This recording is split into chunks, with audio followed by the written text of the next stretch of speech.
cet homme très pieux est tombé amoureux d'une femme chrétienne de confession. Toutes ces adorations qui sont derrière lui. Il voit cette femme et il tombe amoureux d'elle. Épris d'elle, amoureux d'elle, fou d'elle. Elle ne quitte plus son esprit. Dans ses adorations, il n'arrive plus à se concentrer. Il ne fait que penser à cette femme. Il prend son courage à deux mains, il va la voir et lui propose le mariage. Bien évidemment, pour le mariage, il faut qu'elle se convertisse à l'islam. Elle lui dit « J'accepte de me remarier avec toi, avec l'accord de mon père, si toi, tu deviens chrétien. » Elle a dit « A'udhu billah, jamais. » Et la femme lui dit clairement qu'il ne peut pas.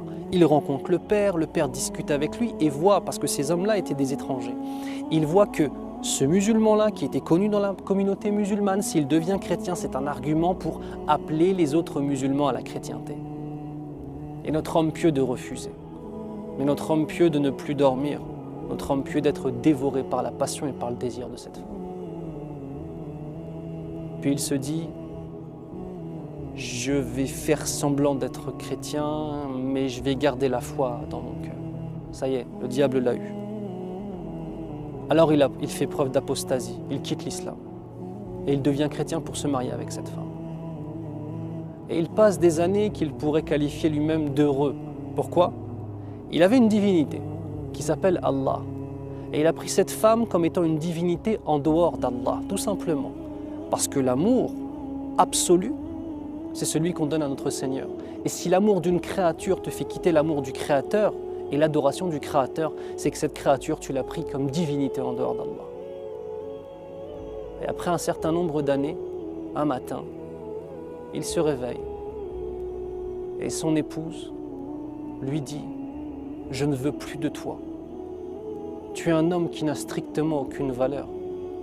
Tu as délaissé ton Seigneur pour une femme et pour un plaisir de la vie d'ici-bas. Je ne veux pas être avec toi. Et moi aussi, je vais quitter ma religion. Mais je ne vais pas quitter ma religion pour aller vers la religion du faux. Je vais quitter ma religion pour aller vers l'islam. » Et elle lui dit « Bismillahirrahmanirrahim. Qul huwa Allahu ahad, Allahu samad, lam yalid wa lam yulad, wa lam yakul lahu kufuwan ahad. » Dans la traduction de Surat al-Ikhlas que vous connaissez tous. Dit, c'est Allah le Seigneur unique. L'unique. Le Seigneur absolu. Celui qui n'a pas engendré et qui n'a pas été engendré. Et dont nul ne peut atteindre l'égalité et qui n'est égal à personne. Ashhadu an la ilaha illallah wa ashhadu anna Muhammadan abduhu wa rasuluh. Tout le monde tombe des nues, surtout sa famille. Et de lui dire, mais qu'est-ce qui se passe? D'où cela t'est venu et quand est-ce que tu as appris cette sourate?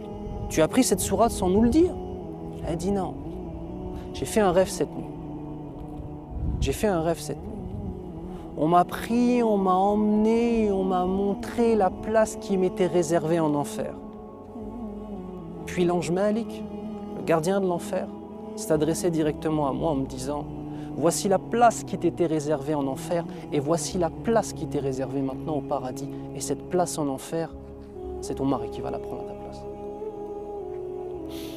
Et elle entendait, d'accord, un verset qui dit « Wallahu yamha ma yasha wa yuthbit wa indahu ummul kitab » Et Allah Azza wa Jal efface ce qu'il veut ou bien alors il rend constant ce qu'il veut.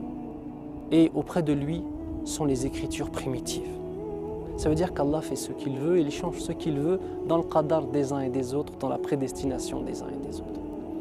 Et elle dit, et les anges n'ont cessé de répéter cette sourate. Qul huwa Allahu ahad, Allahu samad, lam yalid wa lam yulad wa lam yakul lahu kufuwan ahad, jusqu'à temps que je finisse par la mémoriser. Et je me suis réveillé ce matin et cette sourate, je la connaissais. Elle a quitté cet homme pour Allah Azza wa Jal. Et cet homme, ayant délaissé son Seigneur, son cœur était scellé. Allah lui avait enlevé la foi du cœur. N'oubliez pas que la foi est un bienfait qu'Allah donne à qui il veut et que c'est un rizq, c'est-à-dire une subsistance qu'Allah donne à qui il veut. Et cette subsistance, il l'avait enlevée de son cœur. Et il est mort apostat. C'est Cette histoire elle est très importante pour nous tous, parce qu'elle nous rappelle un certain nombre d'éléments fondamentaux dans notre existence. Allah guide qui il veut, égare qui il veut. Et que si tu crois que ta simple volonté pour aller à l'encontre de toutes les passions, tu te trompes. Il faut demander à notre Seigneur de nous préserver. Troisième élément, fais en sorte que l'islam soit qurratu aynik, que l'islam soit la prunelle de tes yeux, que tu t'y accroches, que tu ne délaisses jamais et que tu sois fort ou forte envers cette foi. On a attaqué de toutes parts vis-à-vis de notre foi, de toutes parts, de l'extérieur, de l'intérieur, dans nos familles, à l'extérieur de nos familles, dans le monde, dans le... Subhanallah, accroche-toi, sois fort et sois forte, et c'est ça l'action. Accroche-toi, sois fort, sois forte. Et rappelle-toi toujours du fait qu'Allah Azza wa Jal t'aime et qu'il t'a honoré par l'islam. Et que si Allah Azza wa Jal t'a honoré par l'islam, tu te dois d'être une personne honorable. Et qu'Allah t'a donné le plus beau cadeau qu'on puisse s'imaginer, cette foi musulmane. Soyons-en dignes, accrochons-nous à cette foi. Soyons des hommes et des femmes min ibadillahi salihin, parmi les adorateurs d'Allah Azza wa Jal pieux.